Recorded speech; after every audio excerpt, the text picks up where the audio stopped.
bougainvillea আপুনি কেনেকৈ কিমান নম্বৰ কিমান সাইজৰ পটত দিব প্ৰথমে আপুনি কাটিং কৰাৰ পিছত কাটিংটো হৈ যোৱাৰ পিছত পাত ওলোৱাৰ পিছত আপুনি এনেকুৱাকৈ এটা পলি বেগত দি দিব এটো 5 বুলি কয় 5 mm ৰ পলি বেগ এটো দি দিব তাৰ পিছত ইয়াত অলপ গ্ৰো হোৱাৰ পিছত আপুনি 6 বা 8 ইঞ্চেছ টাবত ট্ৰান্সফাৰ কৰি দিব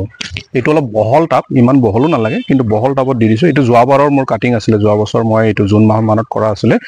আৰু এটো এতিয়া ফুলিব ধৰিছে এটো মই ৰিপৰ্ট কৰিছিলো ফেব্ৰুৱাৰী মাহত সো ঠিক তেনেকৈ তাৰপিছত তাৰ পৰা যদি এটো ডাঙৰ হৈ যায় ডাঙৰ হৈ যোৱালৈকে গছডাল আপুনি কি কৰিব ৰিপৰ্টিং কৰা সময়ত এনেকুৱা টাবত দিব ইয়াৰ ডায়ামিটাৰ ইয়াৰ গড়ে কমসে কম এটো 11 বা 12 ইঞ্চেছ হ'ব লাগে আৰু তলৰ ফালে 8 বা 9 ইঞ্চেছ হ'ব লাগে আৰু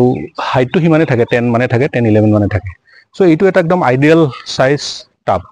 কিন্তু বুগেনভিলিয়াৰ টাবৰ কাৰণে একচুয়ালি মাটিৰ টাব হলে বেছি ভাল হয় কিন্তু এই প্লাষ্টিক আমি মাটিটো সব ফালে এতিয়া আজিকালিটো প্ৰডাকশনে খুব কম গতিকে আমি প্লাষ্টিক কৰি দিছো কিন্তু এনেকৈ আপুনি হেতু কৰিব পাৰে আৰু যেতিয়া ৰিপৰ্টিং কৰি থাকিলে